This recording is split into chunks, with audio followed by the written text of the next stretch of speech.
tardes, bienvenidas y bienvenidos a la Cátedra Universitaria de Bioética para el Bachillerato. El día de hoy, en el Marco Internacional de la Mujer, contaremos con la ponencia, con la exposición de Cultura de la Paz, Ética de la No Violencia y Género, que será impartida por la maestra Mónica Adriana Mendoza González, quien es licenciada y maestra en Filosofía por la UNAM y Estudios Interdisciplinarios de Alta Especialización del Instituto Interamericano de Derechos Humanos. Es especialista en Gobernabilidad, Derechos Humanos y Cultura de Paz por la Universidad de Castilla-La Mancha, España. Es académica del Colegio de Ciencias y Humanidades Plantel Oriente y de la Facultad de Filosofía y Letras de la UNAM, en donde forma parte de la Comisión Tripartita Autónoma, órgano que vigila y observa las políticas institucionales en materia de género y prevención de la violencia. Cuenta con 18 años de experiencia en el diseño, implementación y evaluación de proyectos y programas educativos, de formación y difusión de la educación en derechos humanos, perspectiva de género, abordaje de conflictos, derechos de niñas, niños y adolescentes y construcción de paz en el ámbito escolar en los niveles de secundaria, educación media superior, superior y posgrado, así como en el ámbito comunitario. Trabajó como directora de Educación y Formación para la Paz y los Derechos Humanos y como subdirectora de Contenidos Educativos de la Comisión de Derechos Humanos del Distrito Federal, en donde coordinó la Red por una Cultura de Paz y la Red de Referencia y Contrarreferencia para la Atención de Casos de Violencia Sexual contra Niñas, Niños y Adolescentes. Es autora y coautora de materiales educativos y manuales en derechos humanos, así como de artículos filosóficos, y para el Programa Universitario de Bioética es un gusto contar con la exposición de la maestra Mónica Mendoza. Muchas gracias. Muchas gracias al Programa Universitario de Bioética. Buenas tardes a todas y todos por estar en este día tan importante, tan emblemático, tan simbólico, en una lucha de, pues yo diría, no de décadas, sino de prácticamente toda la historia, gran parte de la historia de la humanidad. Muchísimas gracias al Programa Universitario de Bioética y muchísimas gracias, doctor Ángel Alonso Salas, por la invitación para estar compartiendo estos temas que son, pues, prácticamente mis temas, ¿no? Son los temas con los que he trabajado desde hace ya un rato y algunos otros también que tienen que ver con derechos específicos, pero en esta ocasión quiero compartirles las reflexiones y algunos de los pensamientos que he estado construyendo alrededor de estos vínculos entre la cultura de paz, la ética de la no violencia y el género, cómo se van relacionando entre ellos y qué tipo de conocimientos, de preguntas y de inquietudes nos pueden dejar. Bueno, me avisan si cambia la diapositiva, por favor. Gracias. Quiero iniciar haciéndonos dos preguntas y les voy a pedir que se tomen unos segunditos para primero preguntarse, ¿qué fenómenos, acciones o eventos me violentan, nos violentan todos los días en lo cotidiano? En la calle, en la escuela, en la casa, con nuestra familia, con la pareja, con los hijos, en el caso de que haya personas que tienen hijos acá. ¿Qué cosas, piensen unos segundos, qué cosas nos violentan, qué cosas nos ofenden, nos hacen sentir mal, nos sacan de un estado, digamos, de tranquilidad o de un estado de bienestar y nos pueden sacudir el alma o inclusive también físicamente? Pensemos por un segundo.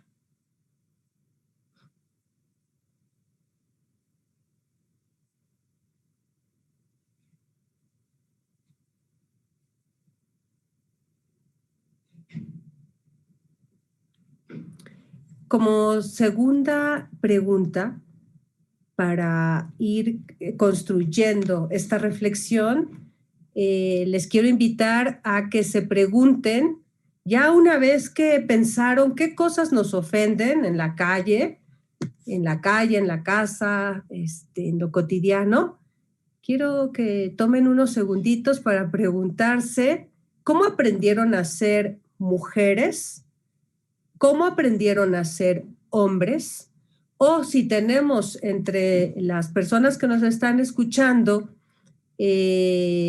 personas disidentes con alguna identidad sexogenérica distinta a la, digamos, a la que conocemos, a la binaria, que es ser heterosexual, que nos gustan si somos mujeres a los hombres y si son hombres que les gustan las mujeres, si tienen alguna otra preferencia o se sienten identificadas e identificados con algún otro género, también piénsenlo desde allí y pregúntense cómo aprendimos a ser con esa identidad, ¿no? A ser niñas o niños, a ser mujeres, jóvenes, hombres, jóvenes a los 5 años. Piensen qué les dijeron sus papás, qué decía su mamá, su papá, qué decían sus tías, sus abuelos, sus compañeros de clase, sus compañeras, qué decía el entorno, qué cosas les sugerían comportarse, decir y ser a los 5 años. Piensen ahora cómo aprendieron a ser mujeres u hombres o con alguna otra identidad, pero a los 14 años, ¿no? Y bueno, yo sé que tenemos una población básicamente adolescente, pero estoy segura también que tenemos personas maestras, maestros, y piensen si son mayores de 20 años, ¿cómo se construyeron? ¿Cómo fueron construyendo su identidad a los 20 años? ¿Y cómo siguen ahora construyendo su identidad? ¿Qué hacemos? ¿Qué nos define como mujeres? ¿Qué nos define como hombres? ¿Qué nos dice todo el entorno?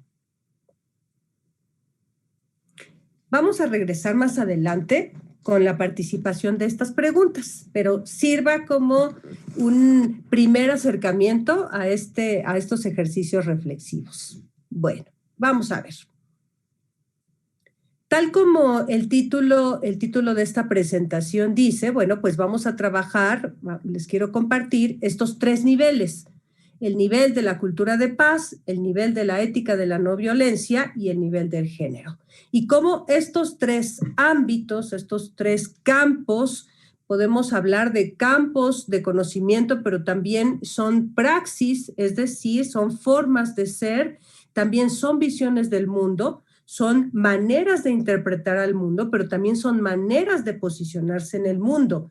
Y entonces me gustaría, no tenemos muchísimo tiempo y tampoco quiero cansarles hablando tanto, me gustaría escucharles, pero voy a hacer una breve presentación de qué implicaría cada una de estas y cómo podemos mirar una relación entre una y otra, ¿no? Cultura de paz, ética de la no violencia y el género. Y vamos a iniciar con la cultura de paz. Normalmente se escucha acerca de la cultura de paz o de la idea de ser pacífico o pacifista como está relacionada con la pasividad, está relacionada como con el no hacer nada y nada más alejado de la realidad que esto. Fíjense, les comparto. En octubre del 99, Naciones Unidas, digamos, dictó una resolución que es el Programa de Acción sobre una Cultura de Paz. Me voy a permitir leerla, es un poco larga, pero me parece importante que ustedes tomen en cuenta cuáles son todos los elementos que implica la idea de una cultura de paz. Porque hablamos de cultura de paz, pero también hablamos de educación para la paz, también hablamos de construcción de paz, y todos estos conceptos están subsumidos, están dentro de esta idea más grande que es la cultura de paz.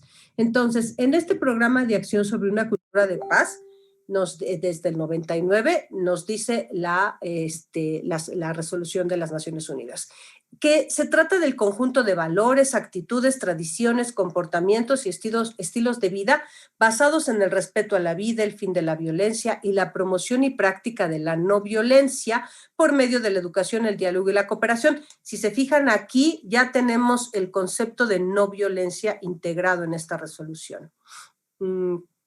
El respeto pleno de los principios de soberanía, integridad territorial e independencia política de los estados y de no injerencia en los asuntos internos.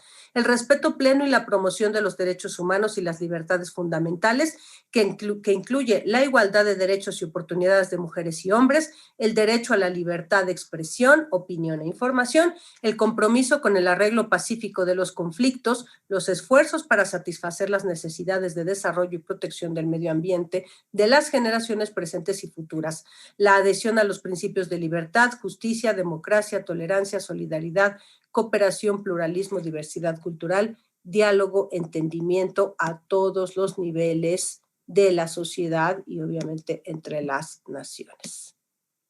Permítanme un segundo. Ok. Como se pueden dar cuenta, esta idea, todos estos elementos que están jugando aquí, que entran en juego con la cultura de paz, pues alguien nos podría decir que es totalmente irrealizable, que es demasiado, que es un estándar de bienestar y un estándar de relación demasiado alto. Y algunas otras personas nos dirían, no, en realidad esto es lo mínimo que buscamos, ¿no? Esto es lo que tenemos que perseguir todas y todos. Bueno, la idea de la cultura de paz es que vayamos poco a poco construyendo, y cuando le pensamos con el género y con la ética de la no violencia que está integrada dentro de este marco o este programa, nos va a hacer muchísimo más sentido. Fíjense que a nivel internacional hay, no solo en las cumbres y en los encuentros internacionales, sino de manera específica, el año pasado, el 21 de septiembre del 2020, que se celebró el Día Internacional de la Paz, hubo una declaración de la ONU precisamente para hablar y poner sobre la mesa el tema de las mujeres en la construcción de paz. Esto no es un tema nuevo, es un tema que ha estado presente desde hace muchísimos años, pero tomé este ejemplo, este punto más reciente, para compartirles lo siguiente. Mire, la postura que plantea ONU Mujeres nos dice que el poder de las mujeres para la construcción de paz es vital para la seguridad de nuestro mundo. Dice, la paz es un prerequisito para la salud, la igualdad y la seguridad humana. Nuestra capacidad para vivir vidas dignas y plenas depende de actuar sin miedo, en respeto mutuo y de la coexistencia. Hoy, al conmemorar el Día Internacional de la Paz, unos 2,000 millones de personas viven en zonas afectadas por conflictos armados. 2,000 millones de personas. Tenemos aproximadamente en el mundo 7,700 millones. Vean cuál es la proporción de las personas que viven en lugares donde hay conflictos armados. Dice, luchan por sobrevivir a través del desplazamiento forzado y las economías e infraestructuras colapsadas. La desigualdad profunda y sistémica genera tensiones que pueden encender diferentes formas de conflicto. En muchas regiones del mundo, los impactos del cambio climático están exacerbando las condiciones que amenazan la paz y la seguridad. Y las devastadoras consecuencias sociales y económicas de COVID-19 se han unido a las normas de género discriminatorias y a la dinámica de poder desigual para alimentar la inseguridad y la fragilidad. Ustedes saben que últimamente también se han dado muchísimas noticias y seguramente hoy se va a enfatizar muchísimo más, que a partir del confinamiento a nivel mundial y de manera específica en México, la violencia contra las mujeres se ha exacerbado.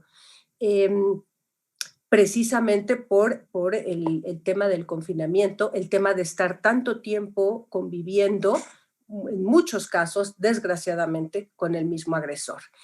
Este tema de las mujeres, el papel de las mujeres en la construcción de la paz, nos puede dar a nivel filosófico, y yo diría sociológico, antropológico y psicológico, nos puede dar mucha materia para discutir, porque hay ciertas visiones de la perspectiva de género de los feminismos que nos dirían que no comparten esta visión de que las mujeres necesariamente tenemos que ser las constructoras de paz. Algunos otros feminismos sí. Entonces, eso lo voy apuntando para llevarlo a la discusión y a las preguntas más adelante, ¿no? Sin embargo, aquí vemos que el papel de la mujer en la construcción de paz a nivel de los conflictos, digamos, armados o de los lugares y las sociedades en donde hay conflictos, no solo armados, sino de muchos otros tipos, consideran que el papel de la mujer es fundamental. Ok. Ahora, es importante mencionar y me gusta siempre enfatizar que cuando hablamos de paz y en el caso de los instrumentos internacionales y de los institutos internacionales, si bien dejan como muy claro que estamos hablando a un nivel de conflictos bélicos o de conflictos civiles violentos en las naciones o en las comunidades, en realidad la cultura de paz es un estilo de vida. La construcción de paz se plantea a partir de la ética de la no violencia, lo vamos a ver más adelante, como un estilo de vida, ¿sí? Están íntimamente ligadas y en ese sentido consideran que la paz no es un estado de pasividad y no es un estado de, digamos, de indefensión, en donde yo me quedo sin hacer nada y que la vida siga o que la gente haga, o me lastime o me violente. No, en realidad los estudios de la paz, pensando específicamente en la irenología o la polemología, que son el estudio de la paz y el estudio de los conflictos, en cada uno de los dos conceptos que comenté, nos van a hablar de que hay distintos tipos de paz. No podemos hablar de que toda la paz es un concepto polisémico también, como la violencia, como como las libertades clásicas. Vamos a ver más adelante la idea de la libertad, la solidaridad, la igualdad. Entonces, en este sentido, se habla de paz negativa y paz positiva. Y la paz negativa se centra en la idea de que es o ausencia de guerra o es una paz de tipo intimista. ¿A qué se refiere esto? La paz como ausencia de guerra implica que un lugar que no tiene guerra no necesariamente puede estar en paz porque no tiene guerra, pero es una paz que no construye mejores condiciones hacia el futuro, que no contempla las condiciones de vida de las personas que están en esa región. ¿Sí? Es decir, no es suficiente que no haya guerra, no es suficiente que no haya conflictos bélicos. Necesitamos trabajar mucho más para construir lo que vamos a entender desde la cultura de paz como una paz positiva.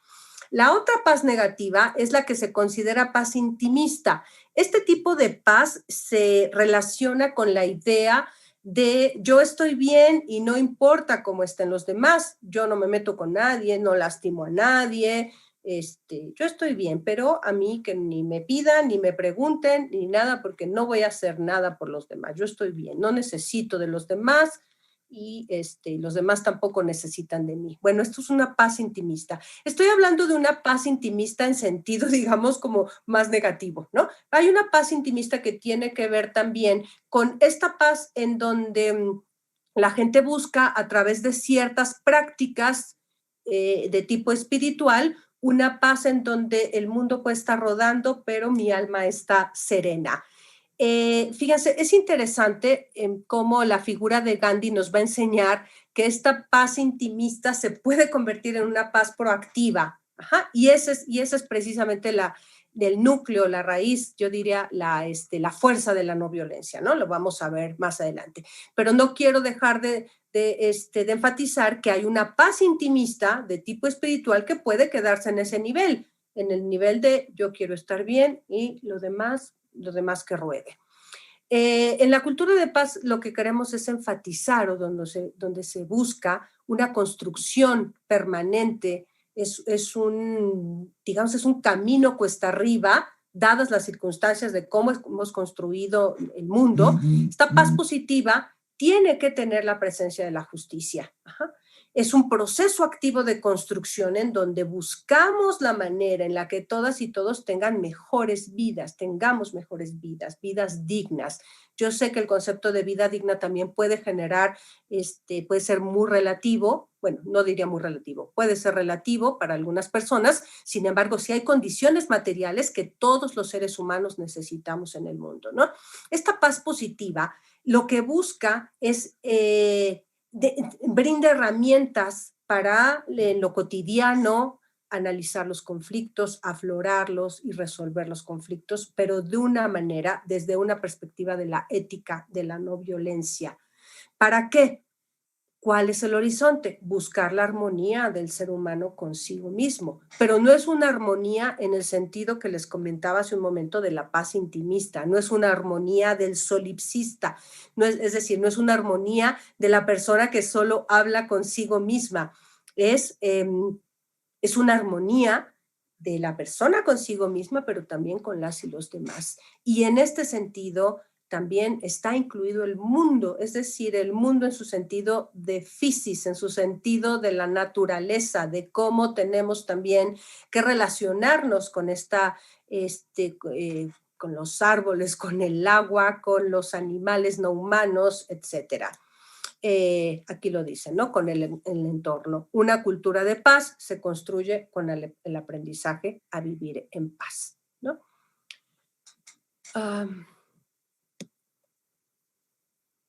Fíjense que hay otro instrumento que les recomiendo que revisen con calma, que fue un instrumento que se generó en el año 2000 y fue la resolución 1325, específicamente del Consejo de Seguridad. Y este documento está centrado en el rol de las organizaciones de la sociedad civil de mujeres a la hora de prevenir y resolver los conflictos armados y de contribuir a la consolidación de la paz. Les decía yo que esto es un tema sumamente controvertido porque hay posturas que dirían que en realidad las guerras y los conflictos bélicos son producto de los varones, son producto de los hombres y que entonces las mujeres tendrían que ser las constructoras de paz, ¿no? Esto es muy discutible, es un tema que a mí me parece muy interesante analizarlo a todos los niveles, les decía yo, a nivel, por supuesto, filosófico, a nivel antropológico y a nivel sociológico, ¿no? Porque en este sentido no se trata de recargar, digamos, o de responsabilizar por completo a las mujeres a esta construcción, digamos, como a resolver estas circunstancias que han generado, desde ciertas perspectivas, solo los hombres, ¿no? Miren, quiero comentarles con respecto a todo esto, me parece muy pertinente retomando las libertades clásicas, ¿no? Libertad, igualdad y fraternidad. Estamos a poco más de 200 años de la Revolución Francesa y el filósofo Mauricio Beuchot, al hacer un análisis de esto, nos dice que algo hemos ganado en libertad, un poco de igualdad y casi nada de fraternidad. Y para él, esta es una asignatura pendiente para la humanidad, ¿no? Yo considero que la fraternidad entendida como mirar al otro o a la otra persona como hermano o hermana, o en el sentido de la solidaridad como amistad social, me parece que todavía está muy, muy lejos para considerar al otro siquiera como persona. Es decir, yo considero que un paso previo es primero la política del reconocimiento del otro como un ser con igual valía a mí como persona. Ya si nos llegamos a querer y nos llegamos, digamos, a tratar de mejor manera, creo que hay un principio previo, que también es un principio que nos va a plantear la ética de la no violencia y que está en armonía con todo esto que estoy diciendo, que es un primer reconocimiento como sujeto de derechos, como persona. Ok, vamos a la que sigue. Vamos ahora con la no violencia. Ya vimos de manera general qué es la cultura de paz, todos los elementos que se están jugando allí a nivel personal, pero a nivel social, pero también a nivel de las naciones y de las relaciones entre ellas. ¿Y qué es la no violencia? Bueno, fíjense que este líder carismático, Mohandas Karamchand Gandhi, conocido como Mahatma Gandhi, el alma grande, un personaje extraordinario, un líder que logra con el conjunto de pues, muchas personas a su alrededor la independencia de su país, pues del yugo de la corona británica, ¿no? Y entonces él en su práctica cotidiana utilizaba dos principios fundamentales, que es el Yatsagraha y la Ahimsa. Ajá. Vamos aquí a hablar solamente de la ahimsa porque es del concepto del que se desprende o el que se ha, digamos, traducido, a lo mejor no muy, digamos, perfectamente, pero del que del que proviene el concepto de no violencia. Este concepto, repito, es de inspiración gandhiana y está ligado al concepto de la paz positiva. Ajá. Es decir, fíjense, no es un concepto que niegue de tajo la violencia, es decir, violencia y no violencia. No, es no violencia en un sentido positivo. Y lo que plantea es una forma de vida, una forma de lucha política y un modelo de sociedad. No es un término negativo, implica un proceso transformador que busca hacer valer la justicia.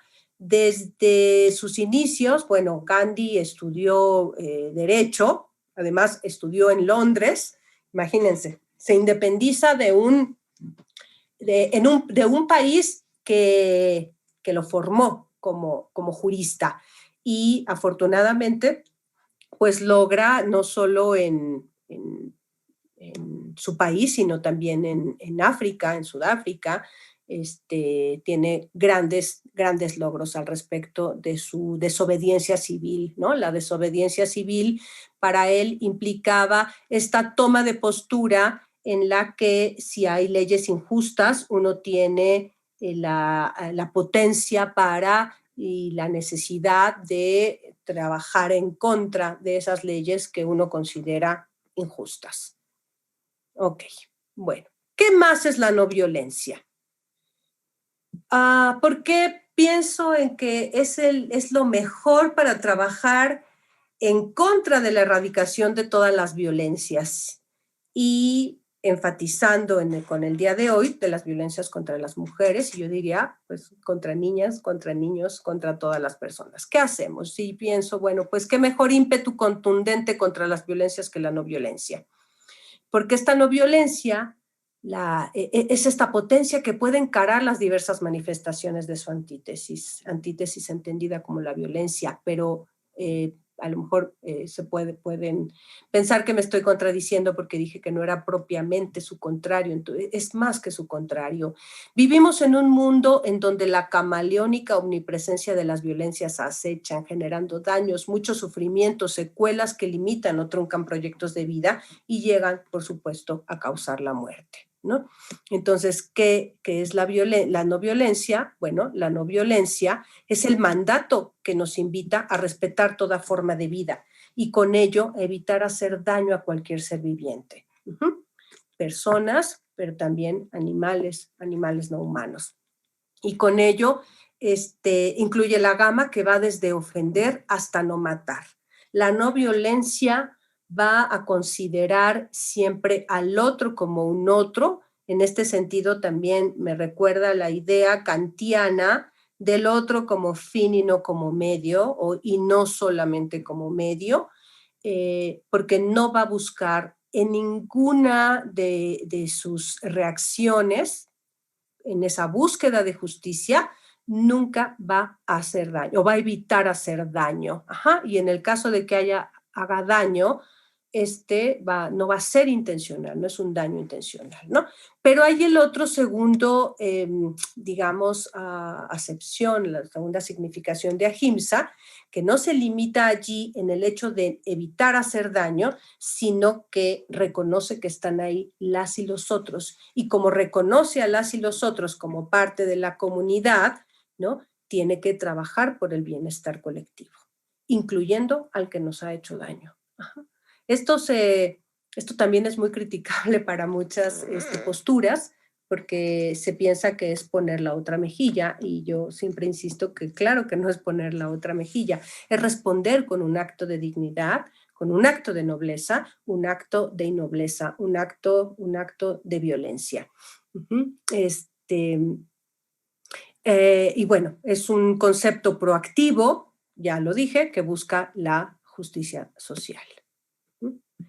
La no violencia nos diría, yo no puedo estar bien mientras las y los demás no estén bien.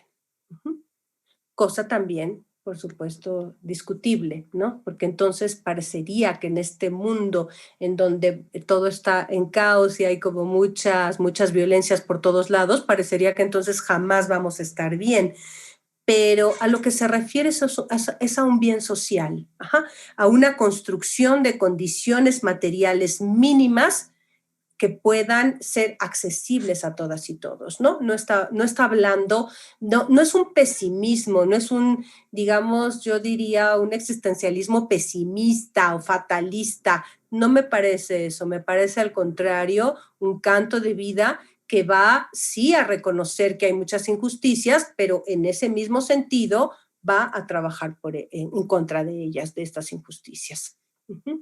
Ok, bueno.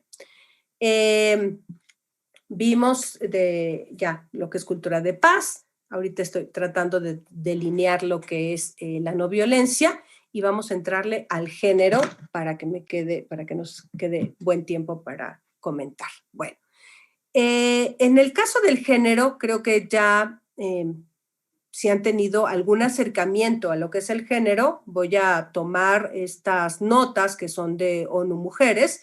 Y nos dice que el género son los roles y los comportamientos, las actividades y atributos que una sociedad determinada en una época determinada considera apropiados para hombres y mujeres.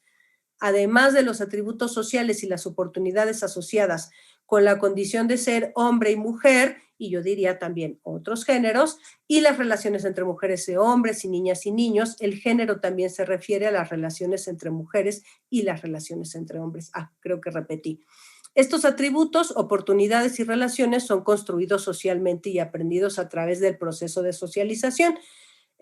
Una de las ideas más, digamos, que ha permeado la sociedad con respecto a lo que es el género, nos dice que es la construcción social, ¿no? Aquí está, digamos, más desmenuzado, pero piénsenlo así, como esa construcción, como todo ese conjunto de valores, de ideas, de prácticas, de modos de ser que en una sociedad determinada le da a los hombres y las mujeres, pero pensando que hay un sustrato, que es el sexo biológico. Perdón, no sustrato, sustento. Permítanme, es que tengo que estar moviendo para cambiar la lámina.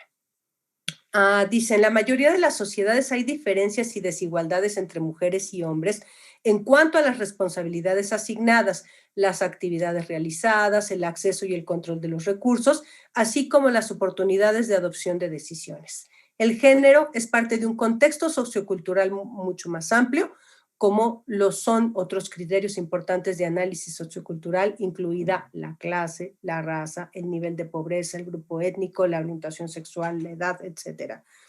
En algunos también enfoques de derechos humanos ya no se utiliza la palabra raza, se habla mucho con respecto al género y de mujeres racializadas, ¿no? Pensando en esta visión del feminismo interseccional, de que la raza es importante allí. A mí me gusta muchísimo más pensar en la familia humana, en un enfoque mucho más amplio, en donde nos pensamos parte de una misma especie, aunque acompaño, por supuesto, el énfasis de que cuando se habla de raza estamos hablando de diferencias, ¿no? De diferencias que tenemos que poner en la mesa para pues, cuestionarlas y en todo caso atacarlas, ¿no? Ok, pero siempre también me he preguntado, a ver, somos diferentes, pero ¿cuál es realmente el problema? El problema en el género o en esta construcción sociocultural y de las violencias que derivan de estas diferencias, ¿no? Yo lo veo como un análogo de la falacia naturalista, que es una falacia que se trabaja, que se maneja mucho desde la filosofía. Y el problema aparece cuando una diferencia se hace equivalente a una desigualdad, es decir, cuando identificamos igualdad con uniformidad. La falacia naturalista viene de saltar del ser al deber ser. Es decir, una cosa es que seamos diferentes y otra muy distinta, que seamos desiguales. De hecho, la idea de equidad, la idea de igualdad va de la mano con la igualdad sustantiva, generar condiciones de la igualdad sustantiva entre hombres y mujeres, porque implicaría cómo aplico la ley en este sentido de darle a todas y a todos la misma línea de salida, las mismas oportunidades, pero sin dejar de ver que hay diferencias entre las personas, ¿no? Tan solo pensemos en la maternidad. Bueno, la maternidad es una capacidad, una posibilidad que tienen las mujeres y que no tienen los hombres. Eso es una diferencia que tiene que tomarse en cuenta cuando hacemos igualdad sustantiva. Pongo un ejemplo por acá. En el caso de las sociedades patriarcales, machistas, androcéntricas, por tradición se considera que el sexo masculino es superior y más significativo que el femenino, y por lo tanto se trata de excluir y someter la palabra y el cuerpo de las mujeres. Entonces, ¿qué pasó? Si nosotros revisamos o hacemos una revisión de la historia de la moralidad humana y vamos viendo las distintas etapas, nos vamos dando cuenta cómo esas diferencias en el comunismo primitivo, o se habla también de feminismo primitivo, ¿no? En donde las personas no tenían, no había calidades de personas, las personas en la colectividad, todas tenían la misma valía. Es conforme van pasando las distintas formas de organización social que se van generando clasificaciones en las personas, y desgraciadamente en las sociedades heteropatriarcales las mujeres somos las que hemos quedado en situación de desventaja. Las mujeres, las niñas, los niños, también las personas con orientaciones sexuales distintas, etcétera, etcétera. Entonces, ¿qué es muy importante? Darnos cuenta que prácticamente para todos, para la mayoría de los feminismos, el dedo, hay que poner el dedo en la llaga de la dominación, cómo se va generando una relación de dominación de un género sobre otro o sobre otros. Eso es muy importante para identificar. Me parece que es muy importante, tomando en consideración también el día que estamos, el día tan emblemático que es el Día Internacional en contra de la Violencia hacia las Mujeres, plantear esto. Porque el feminicidio es, digamos, la forma límite de las violencias contra las mujeres, de cómo estas construcciones genéricas han colocado a las mujeres en una situación de una desventaja que no solo limita proyectos de vida, que no trunca caminos que se quieren andar, sino que llevan a la muerte, ¿no? En este sentido estoy tomando la fuente de la CEPAL, y el feminicidio ha sido definido como la muerte violenta de mujeres por el hecho de ser mujeres, por el hecho de ser tales, o asesinato de mujeres por razones asociadas a su género. La expresión muerte violenta enfatiza la violencia como determinante de la muerte, y desde una perspectiva penal incluiría las que resultan de delitos como homicidio simple o calificado, el asesinato o parricidio en los países en que aún existe esta figura. ¿Por qué es tan importante enfatizar que el feminicidio no es cualquier muerte, no es cualquier privación de la vida?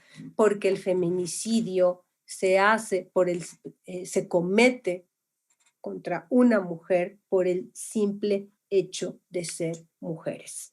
Voy a poner un ejemplo extremo, pero que me parece puede ilustrar. Imagínense que matan a gente porque tienen el cabello lacio, o porque tienen el cabello chino, o porque son de ojos cafés, y por el simple hecho de tener el cabello lacio o de tener los ojos, me queda claro que eso es un rasgo, digamos, físico, ¿no? Pero piensen, por eso dije, voy a poner un ejemplo extremo, porque piensen lo terrible y lo burdo que puede ser eso, ¿no? ¿Por qué le mataron? Pues porque utilizaba el cabello lacio, utilizaba el cabello chino, qué sé yo, ¿no? Cualquier cosa, digamos, cualquier ejemplo en ese extremo me parece que puede servirnos como imagen. ¿Por qué se mata a las mujeres? Solo porque son mujeres. Es decir, tenemos que analizar de manera muy profunda y de manera constante y muy, yo diría, con la cabeza fría, por qué la cultura ha devenido misógina, por qué las culturas siguen viendo a las mujeres como un otro, no, perdón, no es un otro, como una cosa a la que se le puede matar, a la que se le puede robar, a la que se le puede violar. Ajá. ¿Qué pasa? ¿Qué pasa en la cabeza que no vemos? Y esto también lo puedo pensar para niñas y niños. No vemos al otro como un igual. Ajá. ¿Qué pasa por la cabeza del feminicida que priva de la vida a una mujer por ninguna razón más que por ser mujer, ¿no? Otro de los elementos importantes que me gustaría enfatizar es que toda la violencia contra las mujeres, o la gran cantidad de manifestaciones de la violencia contra las mujeres, es en contra de su sexualidad. Ahí hay también toda una beta de análisis muy importante de esta relación sexual. Les recomiendo a Graciela Hierro, tiene un texto que se llama La mujer y el mal, que a mí me encanta, es un texto muy cortito y que ilustra muchísimo. Y bueno, hay tantas, ¿no? Obviamente Marcela Lagarde, Judith Butler, Rita Segato. O sea, hay grandes pensadoras y afortunadamente todos los días tenemos cada vez más pensadoras desde distintas trincheras, campos disciplinares, oficios, pensando cómo construir una sociedad en donde esto no suceda. Bueno, miren, les decía yo en un principio que pensando en esta relación entre la ética de la no violencia, la cultura de paz y el género, ¿qué cosa encuentro como el núcleo? Bueno, encuentro el núcleo ahí de los derechos humanos, de la cultura de derechos humanos, y es el núcleo duro de la dignidad. Me parece que la dignidad es como el pegote, como el elemento que cohesiona. Digo, pegote suena muy mal, pero bueno, piensen en dignidad como el elemento que cohesiona. Ajá. Cohesión en el sentido de que la ética de la no violencia, les decía hace un momento con la visión gandhiana, mira al otro como una persona, mira al otro como una persona que aunque me haya ofendido o aunque haya hecho lo que haya hecho, merece que yo luche por ella o por él. Fíjense qué cosa tan intensa, como tan fuerte, ¿no? No importa, le reconozco como persona y tal le reconozco que voy a trabajar por la justicia social. No me voy a preguntar siquiera en ese sentido si se merece o no se merece. Hay una nobleza de espíritu en la ética de la no violencia, que no es fácil, por supuesto. Los humanos somos muy humanos, ¿no? Y tenemos pasiones, y si alguien nos ofende o nos daña, hay un impulso que nos lleva a rechazar aquello y a protegernos. Bueno, la no violencia lo que nos va a invitar es no. Hay que seguir trabajando porque también hay una víctima allí en el otro que está lastimando, que está ofendiendo. Entonces, allí está la dignidad. Y en la cultura de paz, como un marco que defiende los derechos humanos en todos los niveles y en todas, digamos, pues sí, los niveles y las regiones y de todas las formas, también allí está la dignidad. Ajá. La cultura de paz como el mínimo o el máximo que nos debemos los unos a los otros está también reconociendo que el otro es un igual a mí, que la otra persona, el otro o la otra es un igual a mí y que se merece también, aunque considere que es un terrible ser humano, se merece un juicio justo, se merece ser escuchado o escuchada, se merece pues eso, que un debido proceso. Ahí está la cultura de paz. Y en el caso del género, también. ¿Por qué? porque el género, pensando en esta comunión que puede lograr con la cultura de paz y la ética de la no violencia, tomaría yo esta idea que me gusta mucho, que comparte el anarquismo y que comparte Hannah Arendt y que comparten también muchos otros pensadores, pero ahorita pienso en ellos, en estos dos, de hay que no solo se tiene que empoderar a las mujeres, no solo se tiene que empoderar a las niñas, tenemos que empoderar a mujeres y a las niñas para liberarlas del opresor, pero también tenemos que liberar al opresor. El tema no es ahorita masculinidades, pero me gusta mucho pensar en cómo cuando se invita a los varones a analizar cómo ha sido su vida, cómo el machismo les ha dañado, cómo las visiones heteropatriarcales les ha dañado, cómo pueden tomar conciencia de la necesidad de trabajar por una igualdad de género, porque estas estructuras también les han dañado, estas estructuras también les han llevado a tomar acciones de riesgo. Si pensamos en la pandemia, en la cantidad de hombres, también mujeres, sobre todo me decía un colega, las mujeres en el norte de México, hubo muchas muertes a raíz de la pandemia y él me decía que hay un mandato no solo de masculinidad, sino de feminidad, de yo soy muy fuerte, yo puedo con todo, a mí no me va a hacer nada, ¿no? Bueno, estos mandatos nos ponen en riesgo, han puesto en riesgo a hombres y mujeres. Si revisamos las cifras de INEGI de muertes violentas, es tremendo. O sea, no tenemos tregua, no nos da tregua la violencia. Por un lado, los feminicidios que son terribles, ¿no? Que son, repito, la forma más, pues, trágica, dolorosa, cruenta de la violencia contra las mujeres, pero por otro lado, las muertes violentas de hombres, que han muerto de manera intempestiva por circunstancias que ellos mismos o que la sociedad en la que estaban, que el grupo en el que estaba les animó a hacer, ¿no? Riñas, manejar alcoholizados, portar armas, tanto blancas como armas de fuego, enrolarse en actividades de mucho riesgo. Y entonces, me parece que la dignidad nos puede servir aquí como un elemento de cohesión para estos tres rubros: la ética de la no violencia, la cultura de paz y el género.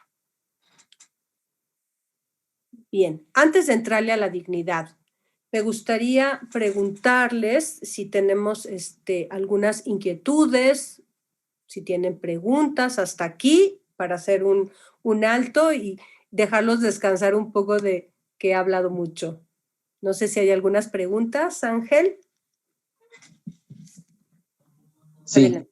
Buenas tardes. Voy a ir leyendo primero los comentarios que surgieron de la pregunta inicial, sí, con la que se inició esta sesión.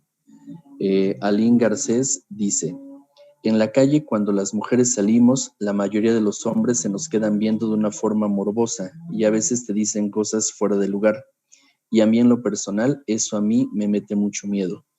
Miedo de que algún día esa situación se pueda sobrepasar. Esmeralda Casas dice: acoso callejero. Tere Muñoz comenta: las abuelas decían, siéntate bien como una niña decente, cierra las piernas. Kareli Taje, dice: he visto muy de cerca que entre mujeres nos subestimamos, haciendo más grande el machismo.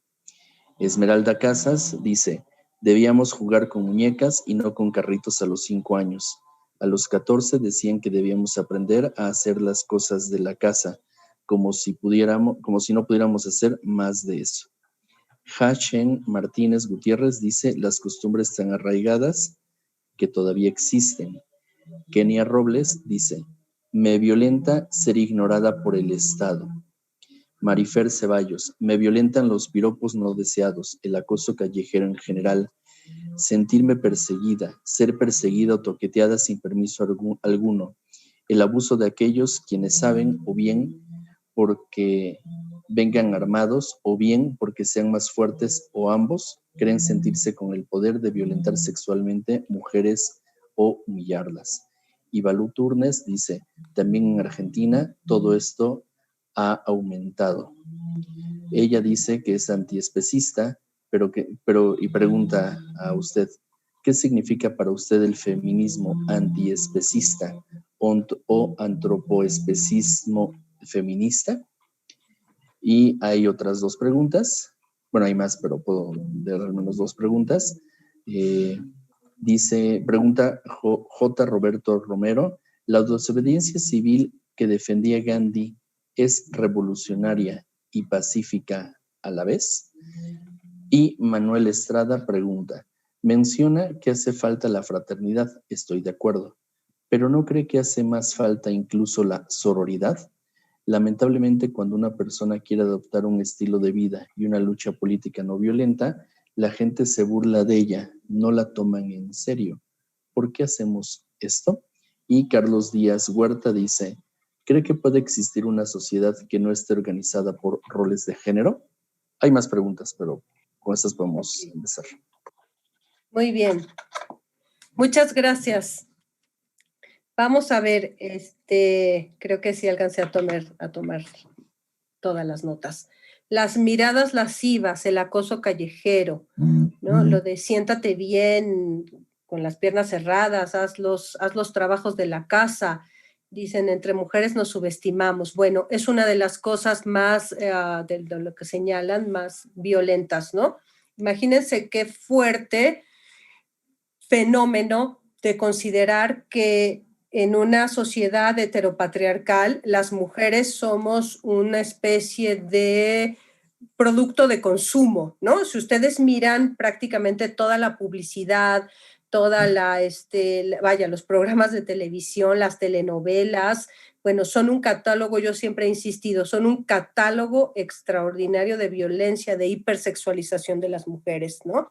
Ustedes vean los noticieros, yo invitaría también a denunciar y a poner quejas de cómo se presiona a las mujeres para estar permanentemente mostrando sus cuerpos cuando no quieren, ¿no? En el caso de las que quieren, pues digo, de verdad aquí prohibido prohibir, ¿no? No tiene que ver con eso. Tiene que ver cómo las mujeres hemos sido construidas como objetos de consumo. Hay una escritora que también me gusta mucho, es psicóloga.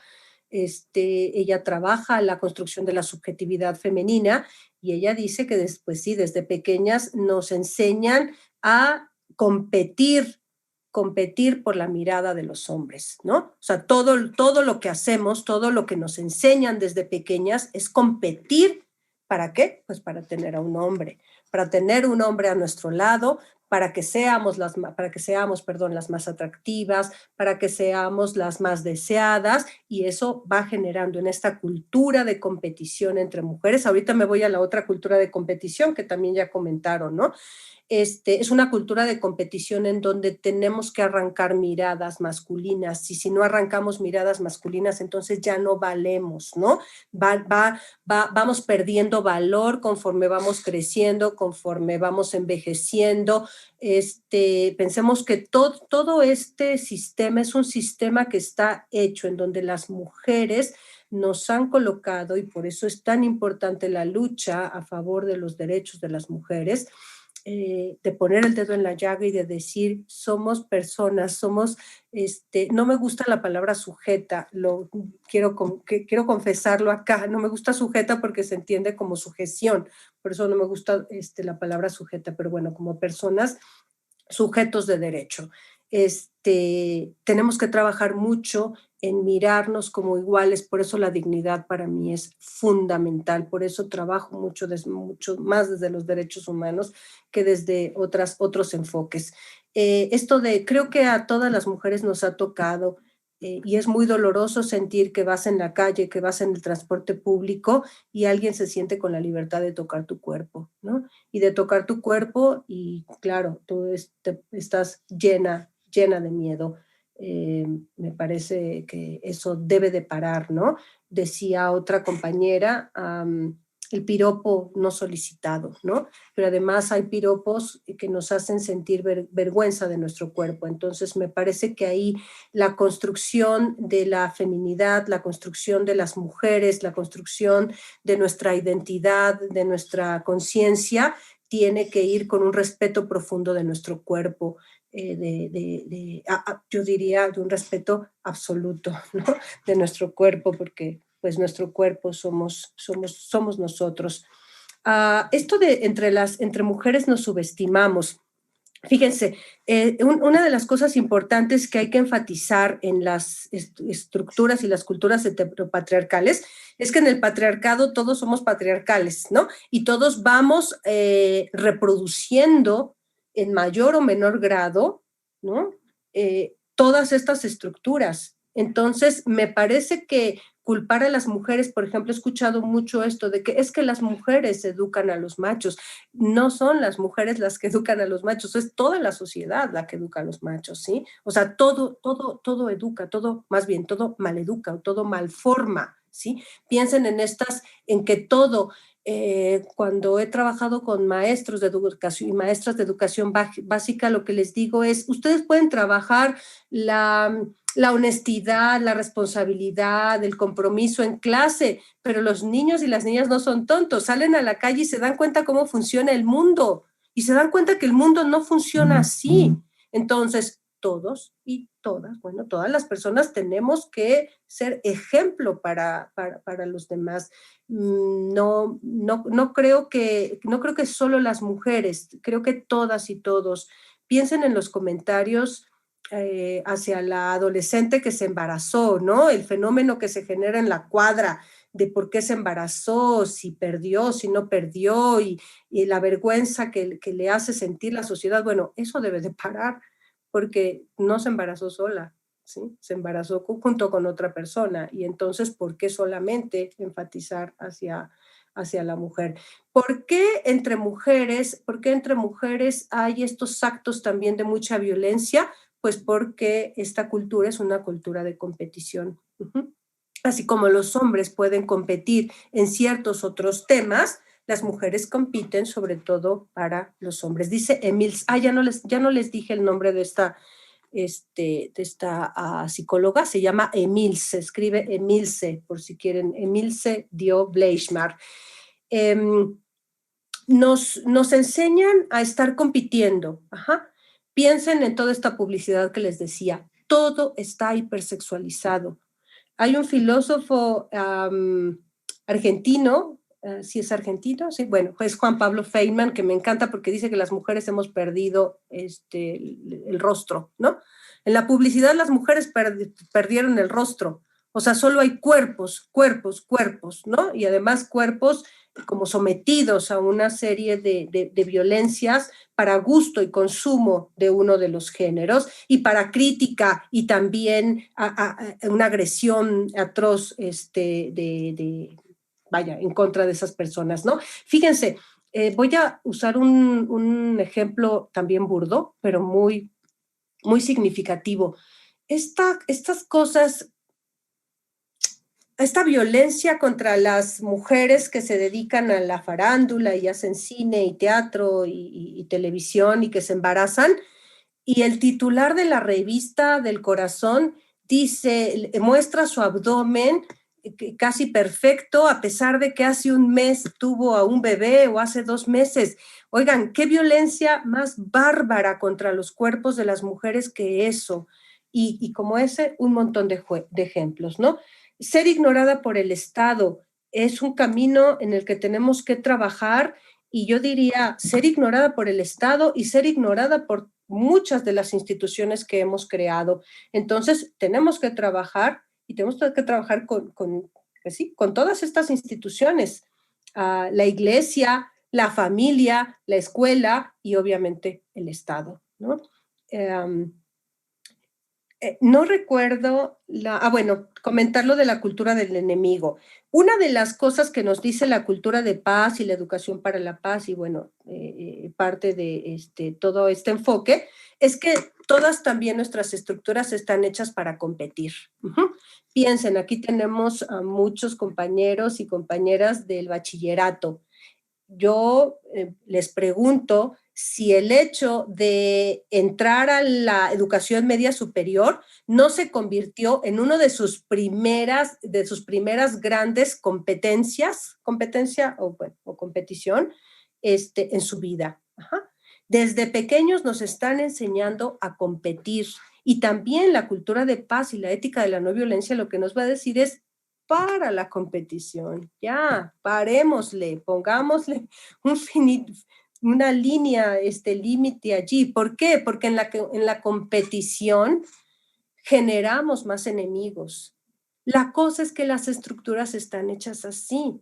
Por eso, en una de las láminas que les compartí, yo ponía que qué ímpetu de la no violencia para trabajar contra la violencia. Claro, porque si todo está hecho para competir, si yo para acceder a un trabajo digno tengo que competir, si alguien para entrar a la escuela tiene que competir, y lo peor de todo es que esta estructura nos enseña a meter el codo y a meter el pie. Ajá. No perdonamos que el otro gane, no le perdonamos que el otro gane nada.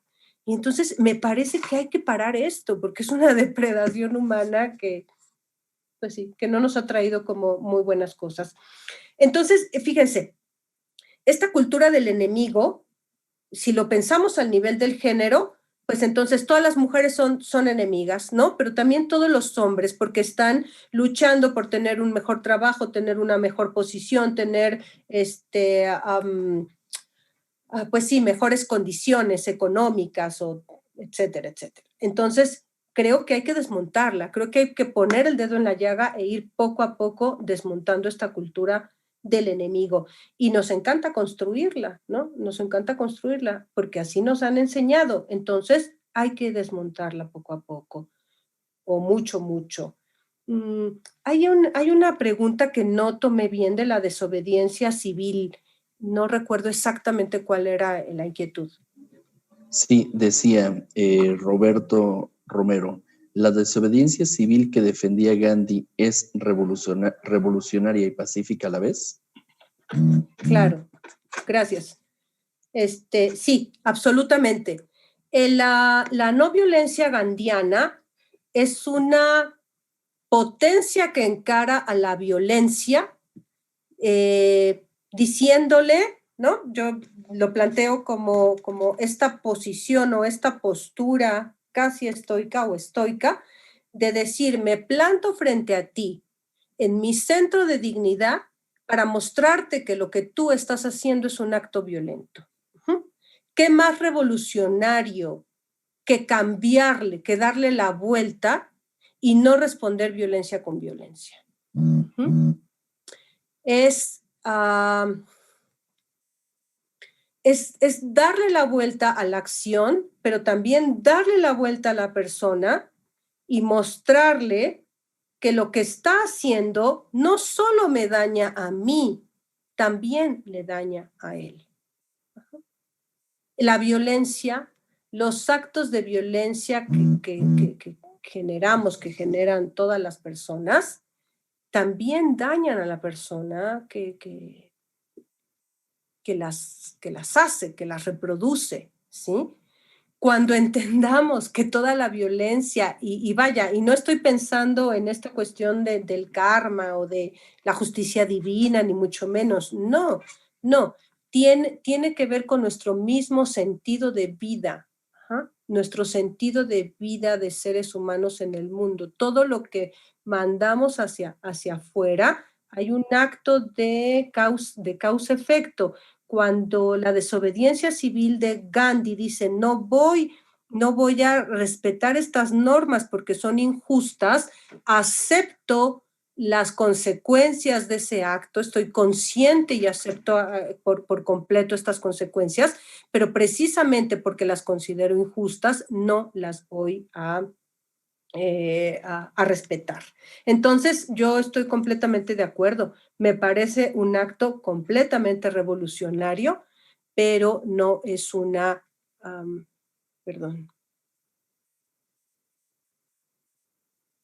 pero no es bélico. Ajá, no es bélico y ojo, no busca la destrucción del otro, busca la transformación de todos. Ujú.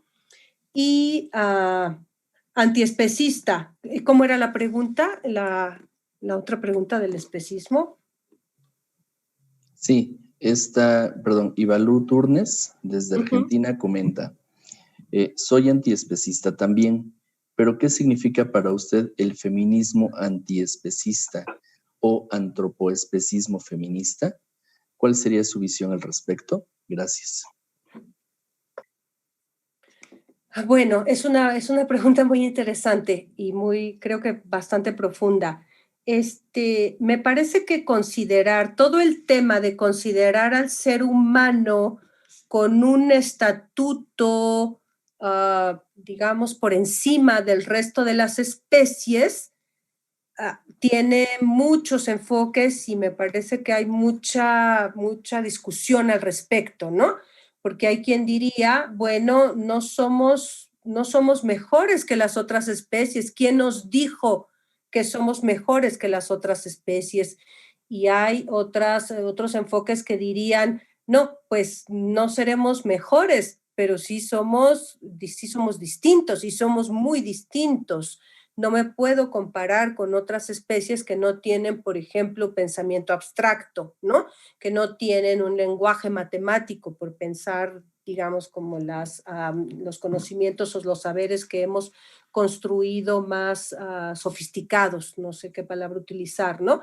Yo creo que allí sí me parece, a mí me gusta mucho el trabajo que hace Mauricio Beuchot, que es el filósofo también que comenté, que está presente en una de las láminas, porque creo que él con la hermenéutica analógica logra la interpretación virtuosa, ¿no? Él dice que no podemos hacer interpretaciones unívocas en el sentido de que una interpretación absoluta o una interpretación cerrada, pero tampoco nos podemos ir al extremo de lo multívoco o de lo equívoco, en donde todo vale, porque recordemos también que si todo vale, nada vale. Necesitamos, digamos, criterios, necesitamos medir, y la hermenéutica analógica de Mauricio Beuchot lo que nos ayuda es a interpretar de manera analógica, icónica, tal como él lo presenta, pero esta interpretación lo que hace es no llevarnos ni al tan ni al muy y tener como una visión muchísimo más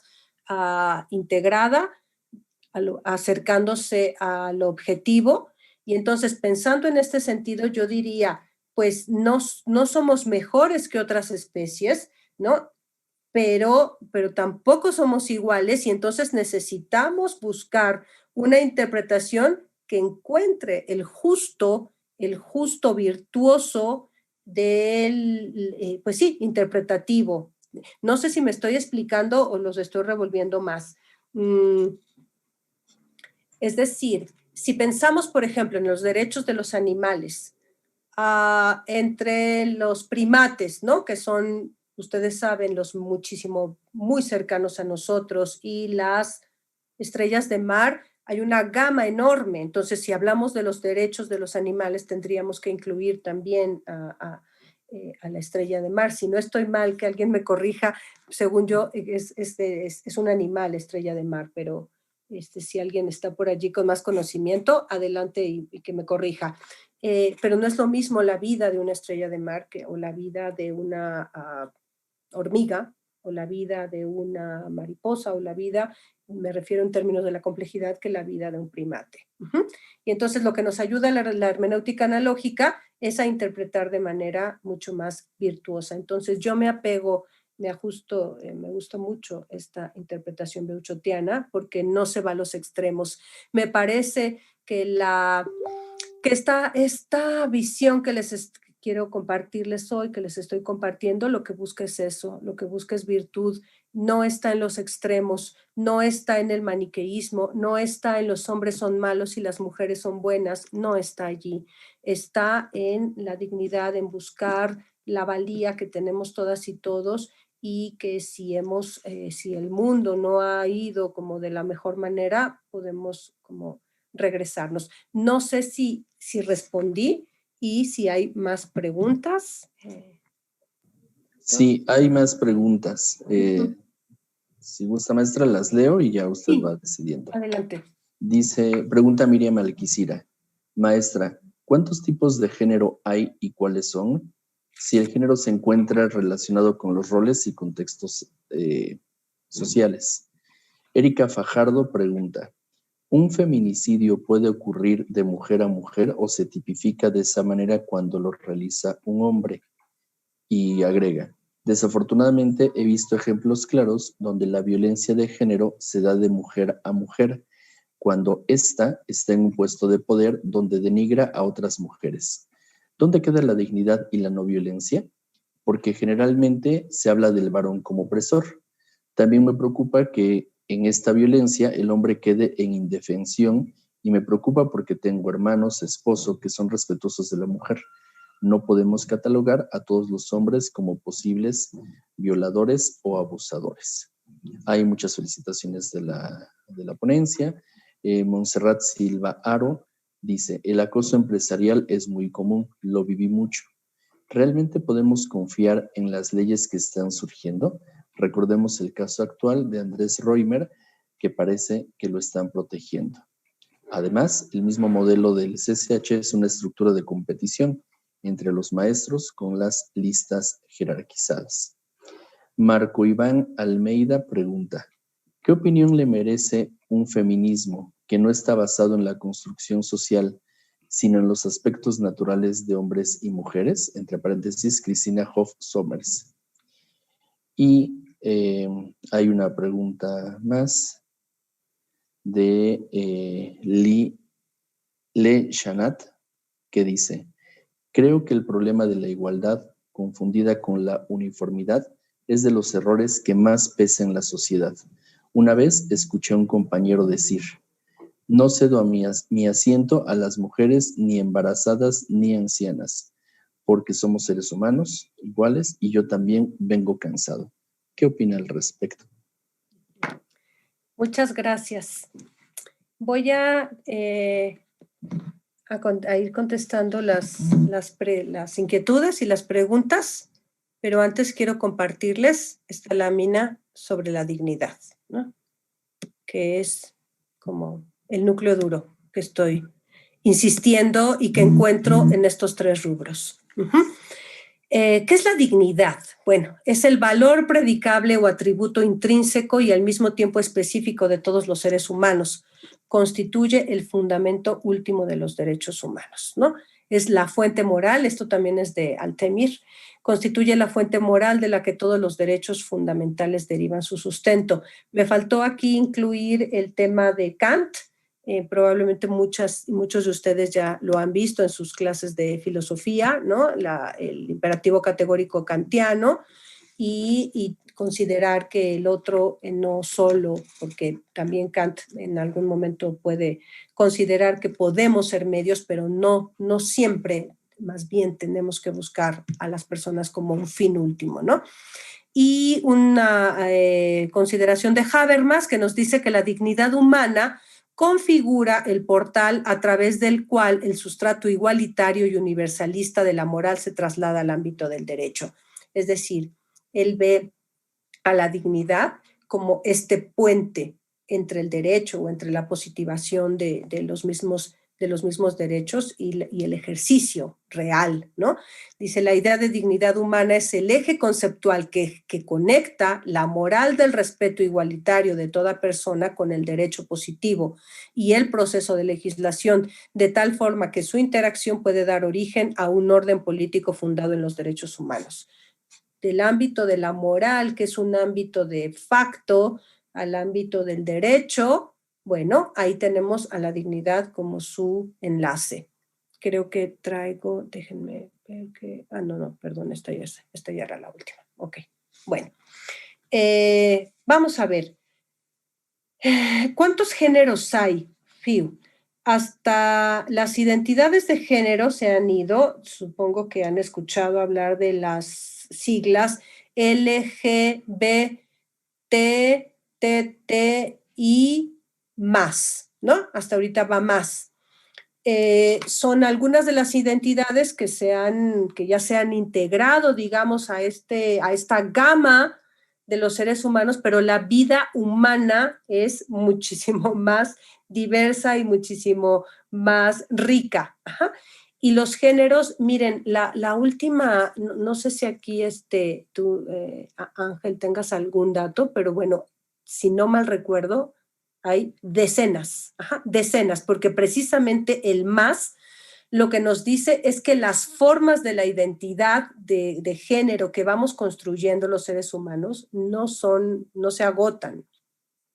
No se agotan. Entonces, ¿cuántos? No podría yo decir un número específico, perdón, pero hay muchísimos. Ajá.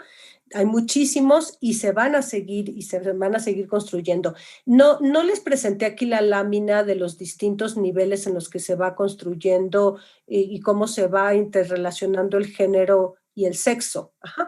Pero recuerden que de manera, digamos, más básica o elemental, para determinar el sexo, tiene que ver con los estrógenos, tiene que ver con los órganos sexuales, la presencia de vulva o la presencia de pene, si hay estrógenos, si hay testosterona, etcétera. Pero esto todavía sigue siendo, y es una crítica que hace Butler al respecto del binarismo. Todavía nos dejan el binarismo, macho, hembra, mujer, hombre, y lo que se está abriendo al conocimiento y a la discusión es que no hay dos géneros, ni tres, ni cuatro, ni cinco, ni seis. Hay muchísimos más, muchísimos más géneros. Ahora, eso nos lleva al problema del lenguaje inclusivo. ¿Cómo hablamos un lenguaje inclusivo, incluyendo a todos estos? Por economía lingüística se vuelve muy complicado y comparto las preocupaciones y las inquietudes de las personas que dicen, ¿y cómo le vamos a hacer? O sea, si empiezo una frase y digo las, los, les, estudiantes, se vuelve, y cuando uno quiere escribir con un tipo de lenguaje así, se vuelve muy complicado.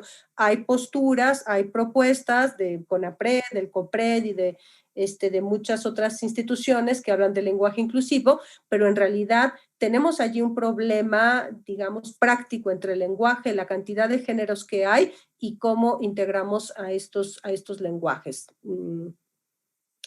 El feminicidio por mujer. Ok, el feminicidio se da en razón del género, solo por el simple hecho de ser mujer. Lo que hay que ver en el caso del que nos está preguntando la compañera es si esa privación de la vida se dio por el simple hecho de ser mujer, porque si había, digamos, otras razones, entonces ya no podemos hablar de un feminicidio. El feminicidio se da, es privar a la persona por el simple hecho de ser una mujer. Si es el caso perpetrado por una persona o por otra mujer, pero se dio por esa razón, es un feminicidio. Si hay otras razones, entonces son otras razones, no podemos, digamos, como tipificarlo como tal. Mujeres en puestos de poder. Les decía hace un momento que las estructuras heteropatriarcales nos enseñan a todas y a todos a tomar roles, ¿sí? Y yo puedo tomar el rol de sumisa y puedo tomar el rol de mujer luchadora y puedo tomar el rol de madre incansable y puedo tomar el rol también de empresaria ruda y puedo tomar el rol de, voy a utilizar el ejemplo de Margaret Thatcher, ¿no? Ustedes son muy jóvenes, pero les invito a que investiguen la figura de Margaret Thatcher, que me parece muy importante, un personaje que generó unos cambios y que le decían la dama de hierro. La dama de hierro, imagínense el calificativo, ¿no? La dama de hierro por la manera en que ejercía su poder, ¿no? Y hay quienes dirían que ejercía su poder de manera varonil, o sea, como un hombre, no ejercía. Y nos lleva también a la discusión de si hay maneras propias de las mujeres y maneras propias de los hombres. Y lo que queremos es romper eso. Lo que queremos es salir de esos estereotipos y salir de esos roles y mirarnos antes que otra cosa como personas, ¿sí? No sé, espero estar siendo clara. Puedo adoptar roles. Piensen que la construcción social del género trasciende, hay un momento en el que trasciende los cuerpos. No importa que mi cuerpo se performe como mujer, yo puedo actuar como un hombre y ejercer en ese estereotipo, ojo, no estoy diciendo que sea sustancialmente así un hombre, ni las mujeres somos sustancialmente así, ni los hombres, es decir, no hay cualidades intrínsecas, se deviene, se construye uno como mujer y se construye uno como hombre. Entonces, claro, si yo necesito asumir un rol de empoderada, de fuerte, de que golpea en la mesa y de que decide por los demás y de que ejerzo mi poder sin miramientos, pues obviamente estoy adoptando un rol social asociado al, digamos, macho poderoso, al macho alfa, al varón empoderado. Pero puedo también lo otro, puedo jugar. O sea, estos roles, pensemos que estos roles son como una especie, yo los vería como de personajes, de personajes que uno va tomando por la vida. ¿Por qué? Porque la misma sociedad nos enseñó que obtenemos cosas con ellos. Y entonces yo puedo poner la voz tipluda y decir, hola, dame, perdón, ahorita ya estoy, déjame tomar agua, que me lastimé la garganta.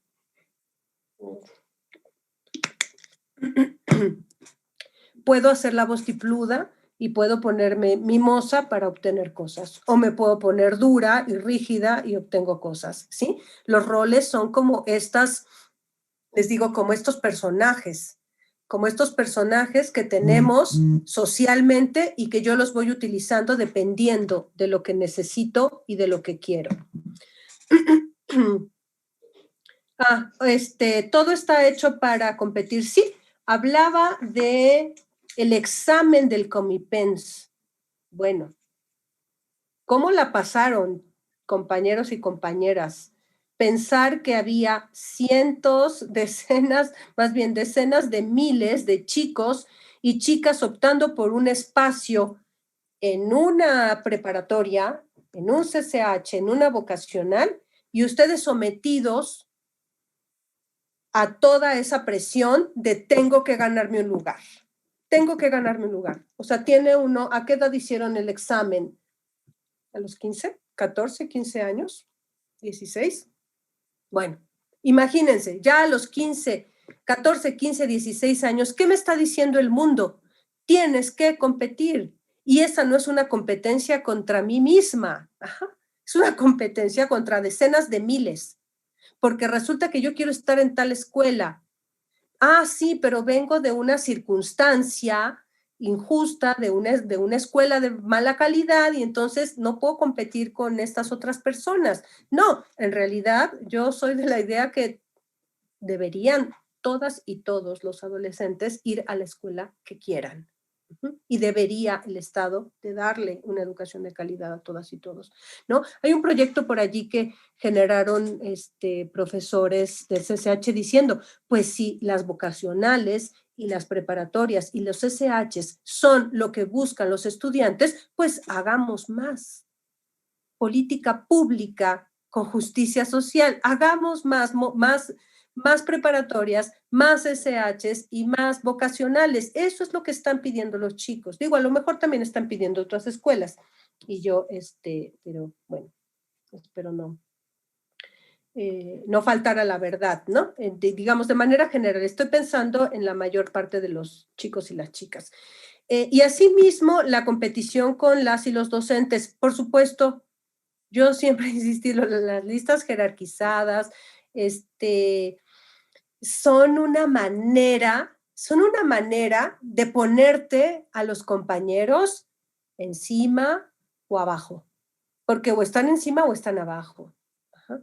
Y yo conozco a muchos compañeros y compañeras que están todo el tiempo pensando y ocupados, un puntito, dos puntitos, ya perdí, ya gané, ya subí, ya bajé, y yo, mi postura personal es, perdón, qué desperdicio de energía, de alma, de vida. Híjole, no deberíamos de estar ocupando tiempo en eso, compañeras y compañeros, deberíamos de estar ocupando el tiempo en construir juntas, pero si las estructuras nos ponen a mirarnos como aquel que nos va a quitar el pan de la boca, pues entonces hay que codearse o meter el codo, meter el pie, y no, ¿cómo le hacemos? ¿Cómo le hacemos? Requiere poner el dedo en la llaga y requiere exigir otras formas de conducirnos. Y lo último, me parece que anoté lo de igualdad y la uniformidad. Efectivamente, igualdad no es uniformidad. Igualdad, piénsenlo como, yo diría, en 3 niveles. La igualdad es un principio jurídico. Es un principio jurídico que tienen las y los juzgadores para aplicar la ley. Ajá. Pero también es es un principio de los derechos humanos.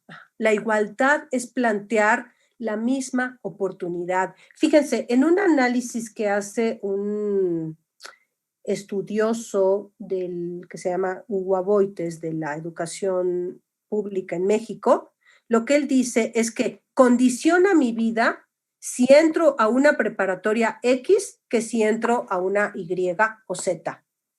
Allí ya está condicionada mi vida. Y él pregunta, ¿por qué la estructura del Estado va a determinar mi proyecto de vida? Bueno, lo que pasa es que vivo en la colonia fulana de tal, en la delegación fulana de tal, mis ingresos son tales, y entonces no. La igualdad implica, y la igualdad sustantiva es piso parejo, las mismas oportunidades para todas y todos. Si no tenemos ese piso parejo, no podemos hablar de igualdad. Ajá. La igualdad es un principio jurídico. Todas y todos somos iguales ante la ley. Ajá. No importa mi color de piel, mi estatura, mi colonia, no importa eso. Piensen, los derechos humanos son aquellas prerrogativas que tenemos de manera incondicionada. Entonces, efectivamente, yo insisto aquí, y muchas gracias por recordarlo, igualdad no es uniformidad. Uh-huh. Igualdad es el principio jurídico, es el factor de bienestar, porque mientras tengamos mejores condiciones de vida todas y todos, y que es lo que busca la no violencia y que es lo que busca la cultura de paz, podremos caminar hacia sociedades en donde no nos estemos odiando tanto porque ocupamos mucho tiempo en ello. Y bueno, creo que ya, no sé si hay algunas otras preguntas para ir cerrando. Sí, Ángeles Carreón pregunta, ¿cuál sería la relación específica de su propuesta para Raila Gandhi y el problema de género y los feminicidios? También hay personas que preguntan sobre el material de su autoría, artículos, algún manual, por lo que ha comentado. Silvia Alejandra Grela comenta, vale recordar que la posición de la mujer varía según la cultura, incluso en Latinoamérica. Hay un abismo entre algunos de los países de nuestro continente, hasta en las cosas mínimas, como puede ser la naturalidad con la que se le incorpora en distintos ambientes, cómo se respeta su opinión y su pensamiento. Valentina Ser comenta, exactamente, el patriarcado nos enseña que somos competencia, enemigas, y se muestra entre muchas cosas en frases populares como, el peor enemigo de una mujer es otra mujer, pero no, tendríamos que ser sororas entre nosotras. Y Filos Politicón dice, es necesario que veamos al feminismo como un movimiento liberador, no solo para mujeres, sino también para hombres. Muchas gracias. Mi propuesta para leer a Gandhi parte de una visión laica, parte de tomar, por eso me centré en el concepto ahimsa y no el de satyagraha, porque Satyagraha es un concepto que él maneja como de adhesión a la verdad, pero lo plantea desde la idea de una verdad suprahumana y por lo tanto suprahistórica. Ajá. La verdad como una entidad que está más allá de nosotros. Y como estuve en algún momento cercana a los estudios de la hermenéutica, comparto la idea de los hermeneutas, de la filosofía hermenéutica, de que la verdad, no hay una verdad suprahumana ni suprahistórica más allá de nuestras relaciones. En realidad, tenemos verdades y esas verdades son construidas dependiendo de las circunstancias y de la comunidad en la que estamos conformados.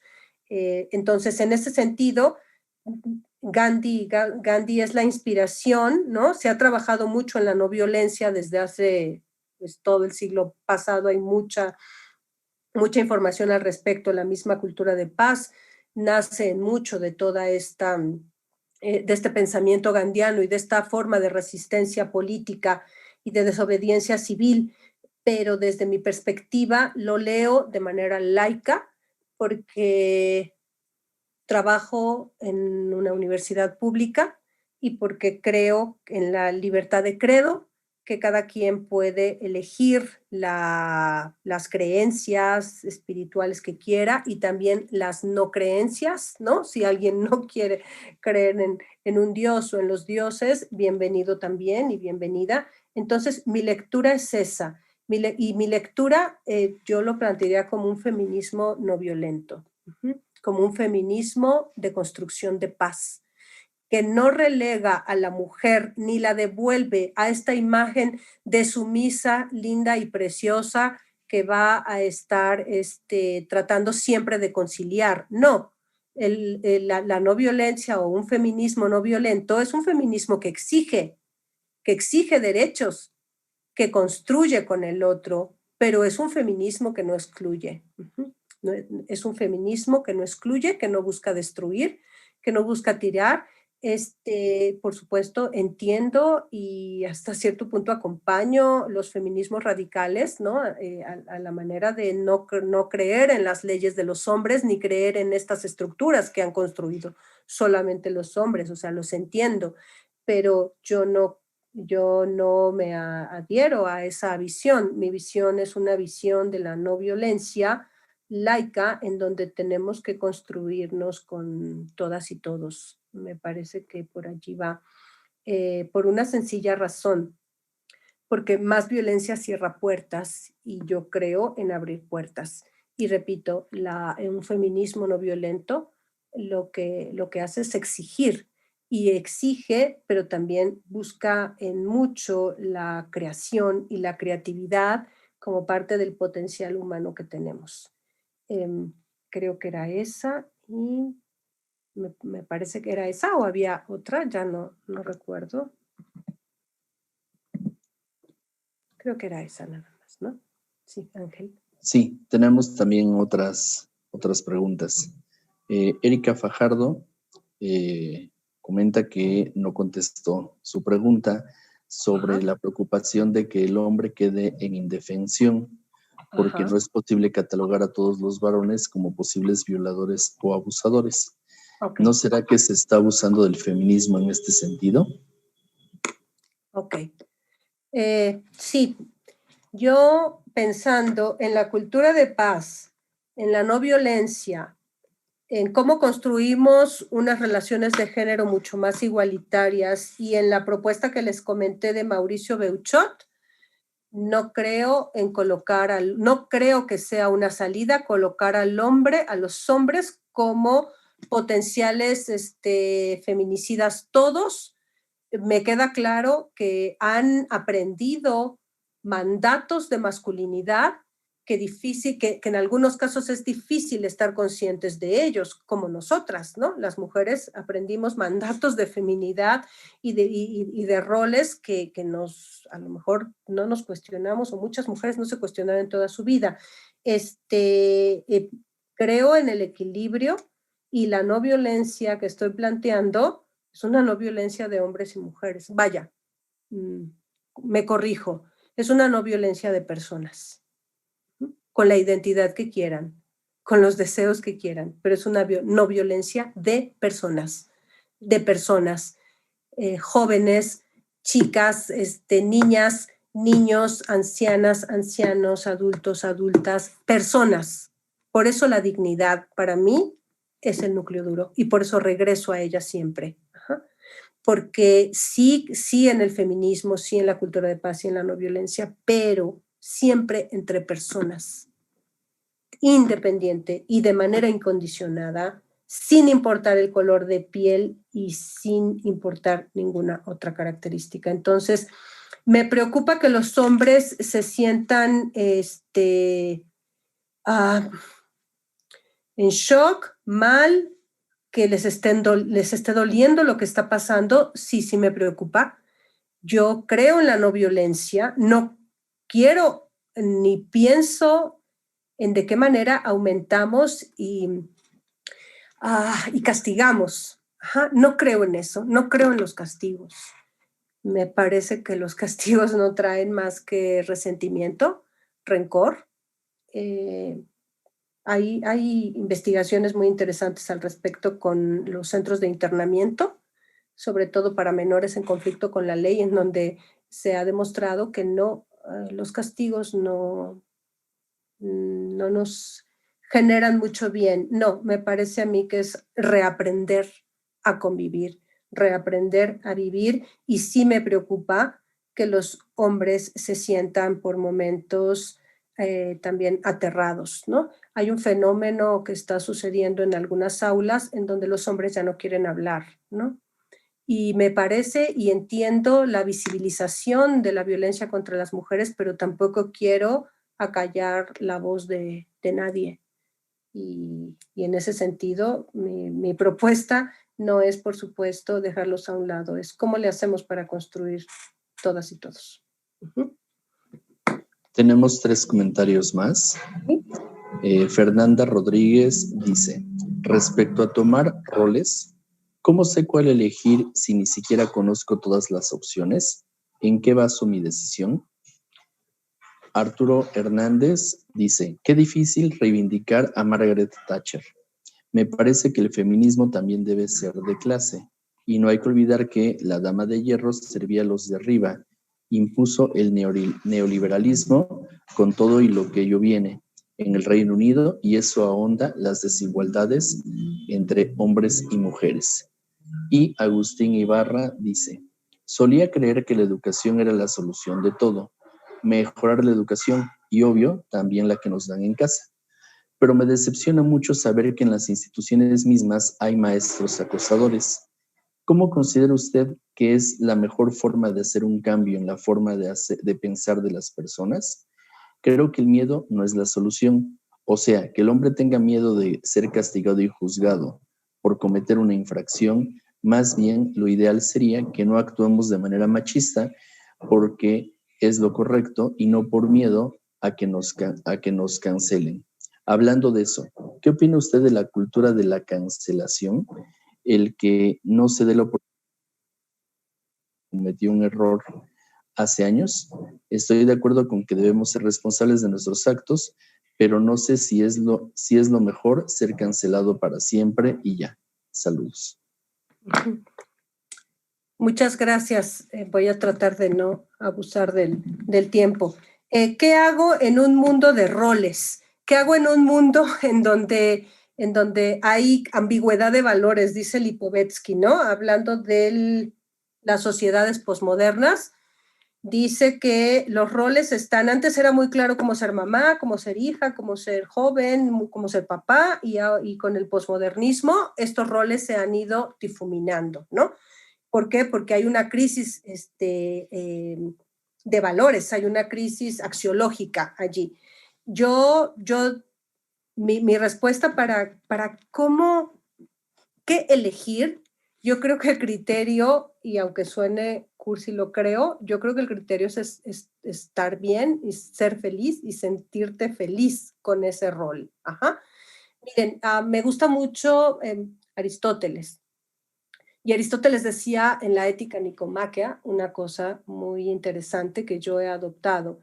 Él decía que una de las mayores fuentes de felicidad es hacer bien a los demás.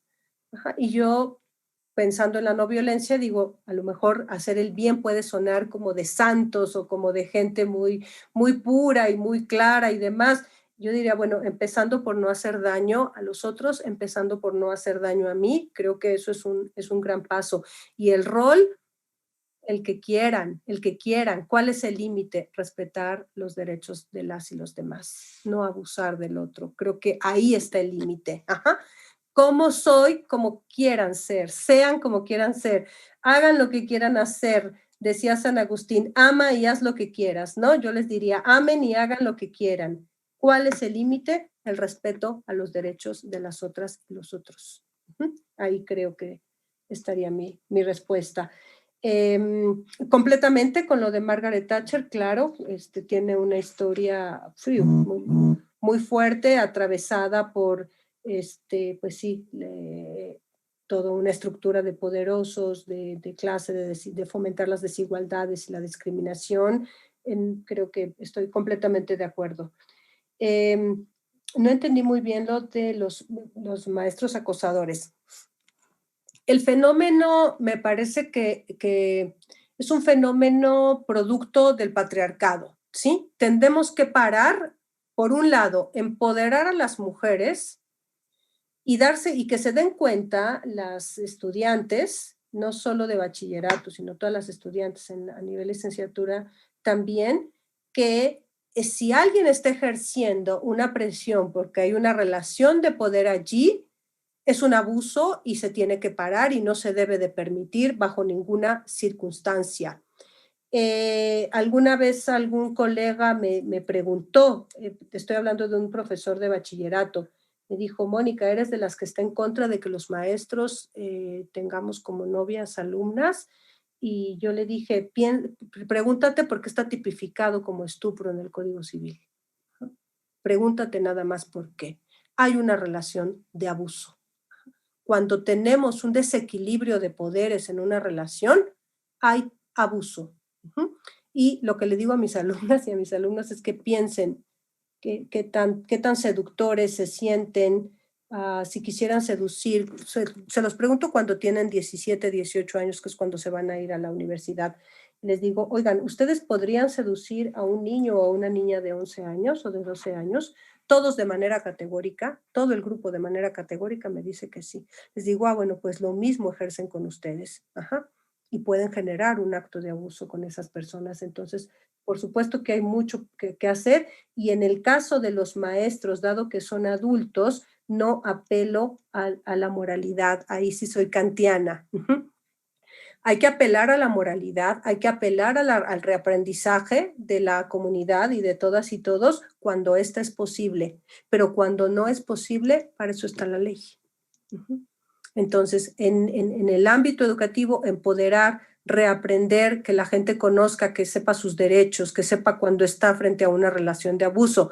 Pero en el caso de muchos adultos que no quieren como entender o aprender, ¿no? Escuchaba algún maestro hace poco decir que para ciertos maestros hablar de feminismo no entienden, es como física cuántica y no la entienden, ¿no? O sea, no acaban de entender por qué hay que hablar tanto de esto. Y en esos casos, para eso está la ley. Ajá. No podemos apelar a que la gente se haga buena de la noche a la mañana o correcta de la noche a la mañana, hay que aplicar la ley. Y lo último, no entendí bien lo de la cancelación, pero no sé si tengamos tiempo. No sí, bueno, a lo mejor podría explicar sí, mientras un poco más Agustín Ibarra esta cuestión de cancelación. Y hay otras 3 preguntas. Julio Molina Carreño pregunta, si el feminismo se reestructura y evoluciona, ¿cuáles son las tendencias actuales que proponen la no violencia y que no radicalizan? Remarquis Secculi dice, les saludo desde la montaña del estado de Guerrero, en donde este 8 de marzo en la gran mayoría de la población pasa desapercibido. Lo cotidiano es la violencia obstétrica, la violencia laboral, etc. Gracias a la maestra Mónica por compartir. ¿Qué textos me recomienda para que yo pueda empezar a hacer esta labor? Mario Flores pregunta, ¿de dónde proviene la idea de mandato? Ivalú Turnes dice, dentro de la no violencia incluye a las marchas ante una cultura violenta demandando políticas contra el patriarcado. Ok, ¿qué textos? Bueno, hay bastante de la educación para la paz. Me habían preguntado en el bloque anterior de preguntas cuáles eran algunos de los textos que tengo y por allí. Cuando trabajaba en la Comisión de Derechos Humanos junto con mis compañeras, trabajamos un texto, a lo mejor ya algunas partes no están muy actualizadas, pero hay una cantidad de ejercicios muy interesantes para construir a través de dinámicas lúdicas y reflexivas, construir paz, ¿no? Para ir construyendo en comunidad, en las escuelas. En Murmullos Filosóficos, que es una revista de la que el doctor Ángel Alonso fue director durante muchos años, hay un par de artículos que escribí, hay un número sobre de la violencia a la cultura de paz, y un último texto que escribí para Murmullos que se llama Breve Reflexión en torno al género. El que les decía es un manual de la Comisión de Derechos Humanos. Hay por allí hay otros manuales que trabajan rumbo a los derechos de las y los jóvenes. Ahorita está en prensa un trabajo que envié sobre la educación para la no violencia. Eso lo va a publicar, se me va el nombre ahorita, pero está en prensa. Y bueno, ¿de dónde viene mandato? Ok, mandato lo entendemos como un imperativo, como un imperativo fundamentalmente ético. En el contexto en el que estoy compartiéndoles esta visión, es un imperativo ético. Entonces, es un mandato que en la mayor parte de los casos es un automandato. Se va construyendo a partir de la forja del etos, es decir, como voy trabajando en mi etos propio para que yo plantee mis propias normas a partir de la convicción, es decir, del convencimiento profundo de hacer las cosas de una manera y no de otra. Entonces, este mandato es un imperativo autoimpuesto. ¿Por qué no voy a insultar a otras personas? Bueno, porque hay un mandato interno que yo he construido a partir de la forja de mi etos, en donde mis normas, que las he pasado por el examen de la razón, así muy kantianamente, decido que son normas que quiero cumplir, ¿no? Y la no violencia pasa por este trabajo de autonomía, no hacer daño a los demás. Estoy convencida de que no hacer daño a los demás es algo benéfico, no solo para los demás, sino también para mí, para la gente que me rodea. Sí, entonces lo asumo. Mandato es eso, es la expresión de la forja de mi etos. Yo diría, siempre lo digo, es la aspiración más cara de la educación, la autonomía. ¿Y qué otras cosas me preguntaron? Bueno, también hay unas biografías de Gandhi muy, muy buenas. Yo creo que cualquiera de Gandhi, hay un texto, miren, discúlpenme, no me traje la bibliografía actualizada, pero si quieren a través del doctor Ángel se las puedo enviar. Hay varios textos de la no violencia como postura ética política, biografías de Gandhi, también todo lo que es la educación para la paz y los derechos humanos retoman de Gandhi y retoman en la cultura de paz trabajos de Johan Galtung y de Jean-Paul Lederach, que trabajan también parte de todo esto, pero se los envío con el doctor Ángel. Sí, gracias. En el formulario que aparece en el chat, nosotros mandamos un correo donde se menciona que ha quedado registrada su asistencia. Ahí pondría en este caso el enlace para que puedan obtener esta bibliografía. Y bueno, finalmente quisiéramos saber su postura en torno a este día y a esta fecha tan emblemática que tenemos el día de hoy, y con eso a lo mejor cerrar su exposición, maestra Mendoza. Pues yo estoy muy contenta. Muchas gracias por considerarme para esta fecha tan importante. Me parece que hay que seguir trabajando el tema. Es un tema doloroso, sí, es un tema doloroso porque todos crecimos en estas estructuras heteropatriarcales, y repensar nuestras vidas y repasar nuestras vidas y la construcción de nuestras relaciones puede en muchos momentos ser muy doloroso, pero estoy convencida de que hay que hacerlo, de que hay que ponerlo sobre la mesa, hay que analizar, y también estoy convencida de que hay que perdonarnos a lo mejor muchas de las cosas que dejamos pasar porque no teníamos las herramientas para mirarlo, no teníamos las herramientas para vivirlo de otra manera. Y lo mismo pensaría para las y los agresores, ¿no? Creo que en esta relación de violencia nadie sale ganando.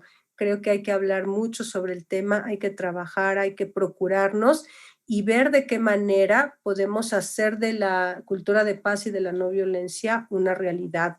No es de ninguna manera una visión ramplona o fácil, ¿no? De un optimismo fácil, ¿no? Me parece al contrario una postura de una búsqueda permanente por la justicia y la lucha, y en ese sentido es un camino cuesta arriba que genera que uno debe tener mucha tolerancia a la frustración, pero también estoy convencida que es una lucha feliz. Es una lucha feliz a pesar de todo, porque si no nos volvemos víctimas de nosotros mismos y de las otras víctimas. Pues nada, agradecerles a todas y todos. Espero que algo les haya hecho sentido, y pues estoy para servirles. Les dejo mi correo electrónico. Les agradezco muchísimo su atención, su paciencia, compartir sus preguntas, y estoy para servirles. Muchas gracias al Programa Universitario de Bioética. Y bueno, finalmente agradecer a cada una y uno de ustedes su participación en esta sesión. Para todas las personas que siguen esta cátedra y no radican en México, les comento que la próxima semana no tendremos sesión porque es día feriado en nuestro país. Entonces la próxima sesión continuará en 15 días. Y bueno, a nombre del Programa Universitario de Bioética, agradecemos a la maestra Mónica Mendoza su participación en esta tercera charla, y confiamos continuar con su asistencia en 15 días. Muchas gracias, buenas tardes, y que ustedes y sus familiares se encuentren bien de salud.